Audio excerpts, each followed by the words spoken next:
கலக்கி நம்மை சிரிப்பில் ஆழ்த்தியவர். பெரிய திரைக்கு வருகிறார் முதல் முறையாக, அதுவும் டயலாக் ரைட்டராக. பாலைவனத்தில் பெய்யும் பெருமழை போல இவரது சினிமா பயணமும் பேரின்பமும் கலந்து தரட்டும் என்று வாழ்த்துக்களோடு அழைக்கிறோம் KPY ராஜா அவர்களை.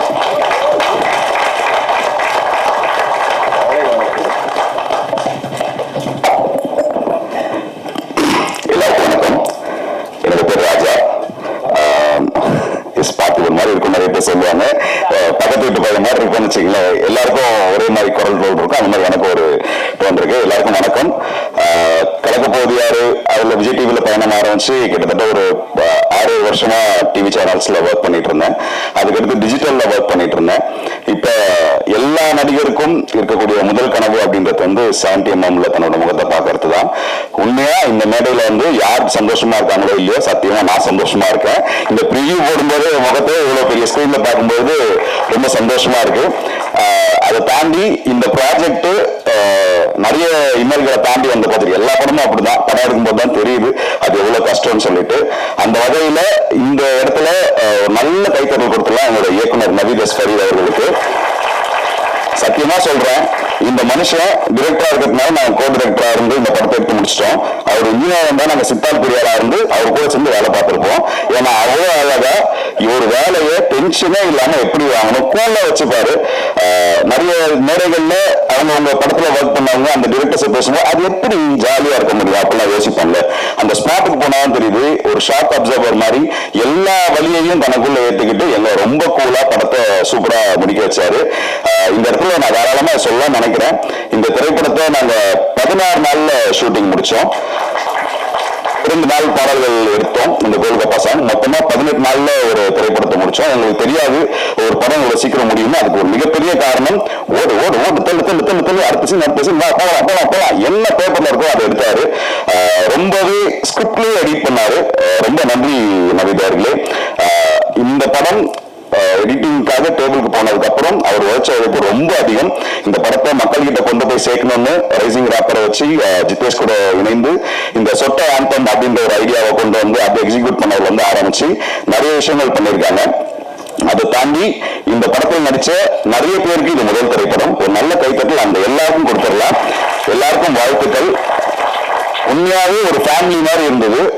பொதுவா ஒரு திரைப்படம் பண்ணிருக்கீங்க, இந்த படம் எப்படி இருக்கும் எல்லாருமே கேட்பாங்க. என்ன கேட்டீங்கன்னா இந்த படத்துக்கு திரைக்கதை எழுதியிருக்கேன், வசனம் எழுதியிருக்கேன், கோ டைரக்ஷன் பண்ணிருக்கேன், நடிச்சிருக்கேன். என்னடா இவ்வளவு வேலை பார்த்திருக்கேன் அப்படின்னா, நான் விஜய் டிவில வேலை பார்க்கும்போது ஸ்கிரிப்ட் எழுதியிருக்கேன், நடிச்சிருக்கேன். டிஜிட்டல்ல பண்ணும்போது நான் எழுதியிருக்கேன், நடிச்சிருக்கேன். ஸோ இங்க எனக்கு வந்து பெருசா தெரியல. ஆனா இவ்வளவு பெரிய வேலையை ப்ரோ நீங்க பண்ணுவீங்க ப்ரோ, தாராளமா பண்ணுங்க போன்னு தோலை தட்டி பின்னாடி ஒரு பேக்கப்பா இருந்த நவீனுக்கு தனிப்பட்ட முறையில ஒரு நன்றியை தெரிவிச்சுக்கிறேன். இந்த திரைப்படம் என்ன மாதிரியான திரைப்படம் அப்படின்னா, நம்ம எல்லாரும் வேலை விட்டு போயிட்டு ஒரு 9 மணி 10 மணி போல வீட்டுக்கு ரீச் ஆயிட்டு கை கழுவிட்டு சாப்பிட உட்காருவோம். அப்ப எதார்த்தமா ஒரு டிவி சேனல் வச்சா ஒரு படம் போயிட்டு இருக்கோம். அந்த படத்தை பாதியில நம்ம உட்கார்ந்து பார்க்க ஆரம்பிப்போம். ஆனா கை கழுவிட்டு படுத்துக்கிட்டு அந்த படத்தோட கிளைமேக்ஸ் வரைக்கும் பார்த்துட்டு தான் தூங்குவோம். ஸோ ஒரு திரைப்படத்தை எப்ப வேணாலும் நீங்க உள்ள போயிட்டு கிளைமேக்ஸ் வரைக்கும் நீங்க டிராவல் பண்ணலாம் அப்படின்னு வெகு சில படங்கள் தான் இருக்கு. சமீபத்துல வெகு சில படங்கள் தான் இருக்கு. அந்த மாதிரியான ஒரு திரைப்படம் தான் சொட்ட சொட்ட நினைவு. ஸோ ஜாலியா நீங்க உட்கார்ந்து சிரிச்சுக்கிட்டே பார்க்கலாம். ஒரு புன்முறுவலோட தான் திரைப்படத்தை பார்ப்பீங்க. எங்கேயுமே முகம் சொல்லிக்க மாட்டீங்க. படத்துல சண்டை காட்சிகள் கிடையாது. ஸோ அது எங்களுக்கும் தெரியாதுன்றதுனால நாங்கள் அதை வைக்கல. இருந்தாலும் இல்ல ரிஸ்க் எடுக்க வேணாம். எப்பவுமே காமெடின்றது சீரியஸ் பிசினஸ் சொல்லுவாங்க. செட்டிலேயே இப்படியே இருந்தாங்கன்னா எனக்கே என்ன டயலாக் ஒர்க் அவுட் ஆகலையோ, ஏன் சிரிக்க மாட்டாங்க அப்படின்னு.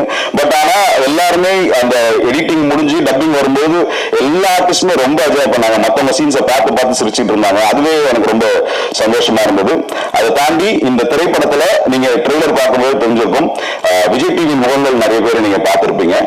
விஜய் டிவில இருக்கக்கூடிய நிறைய நடிகர்களை நீங்க ஒரு மிமிக்ரி ஆர்டிஸ்டா பார்த்திருப்பீங்க, இல்ல ஒரு கெட்டப் போடுறவனா பார்த்திருப்பீங்க. எல்லாருக்குள்ளயும் இருக்கிற ஒரே ஒரு இயக்கம் தான் நடிகனா மாறணும்னு. இந்த திரைப்படத்துல நீங்க அந்த KPY ஆர்டிஸ்ட நிறைய திரைப்படங்கள்ல பார்த்திருப்பீங்க. இந்த திரைப்படத்துல அவங்க எல்லாம் ஒரு கேரக்டர் ஆர்டிஸ்டா நடிச்சிருக்காங்க. அதுக்கு ஒரு நல்ல கைத்தட்டலையும் கொடுத்துடலாம், அவங்களுக்கு வாழ்த்துக்களும் தெரிவிச்சிடலாம். இன்னொன்னு நட்புக்காக ஒரு வார்த்தை சொல்லுவாங்க. சத்தியமா எனக்காக என் நண்பர்கள் இவ்வளவு வருவாங்க ப்ரோ, உங்களுக்கு ஒர்க்கே தெரியல ப்ரோ பண்ணுங்க ப்ரோ அப்படின்னு மீண்டும் எப்பவுமே டெய்லி எனக்கு சப்போர்ட் பண்ணிட்டு இருப்பாரு நவீத் அவர்கள். ஏன்னா ஒரு கேரக்டருக்கு ஆள் தேவைப்பட்டுச்சு. ஜென்ரலா பேசி இருக்கும்போது இந்த கேரக்டரை ரோபோ நான் பண்ண சூப்பரா இருக்கும்ல அப்படின்னு பேசிட்டு இருந்தோம். கேட்டு பார்ப்போமா அப்படின்னு போன் பண்ணா சல்லாம் தம்பிக்காக பண்ணாம யாருப்பா பண்ண போறேன்னு உடனே வந்தாரு. சந்தோஷம் தரணும் மட்டும் இல்ல, புகழ் இந்த படத்துல ஒரு கேமியோ பண்ணிருக்காரு. மச்சான் அவனுக்காக வரண்டா அப்படின்னாங்க. வினோத் இதே வார்த்தைகள் தான் தொடர்ந்து கேட்கும்போது, இத்தனை வருஷமா இந்த ஃபீல்ட்ல இருந்து நண்பர்களை சம்பாதிச்சிருக்கோம். நல்ல நடிக்கும் நண்பர்கள், அதாவது நட்புன்னு சொல்லி நடிக்காம நட்புக்காக அந்த நடிகர்னு ஒன்று இருக்கு இல்லையா, அப்படி நிறைய பேர் இந்த படத்தில் நடிச்சிருக்காங்க. அவர்களுக்கு என்னோட வாழ்த்துக்களும் நன்றிகளும். அந்த ரஞ்சித் உன்னி இந்த விழாவின் நாயகன். ஒவ்வொரு சாங்கும் ஒவ்வொரு வெரைட்டியா இருக்கும். உங்களுக்கு சர்ப்ரைஸ் எலிமெண்டா இன்னைக்கு ஜூக் பாக்ஸ்ல இன்னொரு சாங் இருக்கு, ஒரு சூப்பரான சாங். அதை நீங்க தனியா ஹெட்செட் போட்டு கேளுங்க. உங்க மனசுக்குள்ள வலிகள் இருந்ததுன்னா அந்த பாடல் அந்த வலிகளுக்கு ஒரு தைலமாவது இருக்கும். ஏன்னா சூப்பரான ஒரு சாங், அதை நாங்க ஒரு ஹிடன் ஜெம்மா வச்சிருக்கோம். அது மட்டும் இல்லாம இந்த படத்துல பேக்ரவுண்ட் ஸ்கோர் சூப்பரா பண்ணிருக்காரு. ஏன்னா நீங்க தியேட்டர்ல பார்க்கும்போது ரொம்ப உங்களை என்கேஜ் பண்ற மாதிரியே இருக்கும். ஸோ நல்ல ஒர்க் ப்ரோ, தேங்க்யூ. அண்ட் எனக்கு ஒரு மனுஷனுக்கு வந்து ஒரு மிகப்பெரிய நன்றி சொல்லணும். இன்னைக்கு நான் இங்க நின்று நான் மேடையில பேசுறேன் அப்படின்னா அங்க இருந்து ஒருத்தர் என்னை பார்த்துட்டு இருக்காரு. அவருதான் நான் காலேஜ்ல ஸ்டேஜ் வரும்போது அவரு டைலாக் சொல்ல நான் எழுதுவேன். இன்னைக்கு சொட்ட சொட்ட படத்துக்கு நான் எழுதியிருக்கேன். எனக்காக வந்து உட்கார்ந்து இருக்காரு என்னோட ஆசான், என்னோட குருநாதர், என் அண்ணன் கல்லூரி வினோத் அவர்கள். குருநானக் காலேஜ்ல என்னோட சீனியர். அவரோட எல்லா பயணங்கள்லயுமே ரொம்ப சப்போர்ட்டிவா எங்களுக்காக நிறைய வார்த்தைகள் சொல்லிட்டே இருப்பாரு. இன்னைக்கு ட்ரெய்லர் பார்த்த உடனே எனக்கு விஷ் பண்ணாரு. எனக்கு இதோட பெருசா எதுவுமே இல்லை. ஏன்னா எப்படி ஈன்ற பொழுதும் தன் மகனை சான்றனை கேட்டத்தான் வந்தாங்களோ அதே மாதிரிதான் எனக்கு ஒரு அண்ணன். அவரு முன்னாடி ஆனா நான் ஒரு படம் பண்ணியிருக்கேனே, ஆனா உங்க தம்பி நானும் வந்துட்டேனே.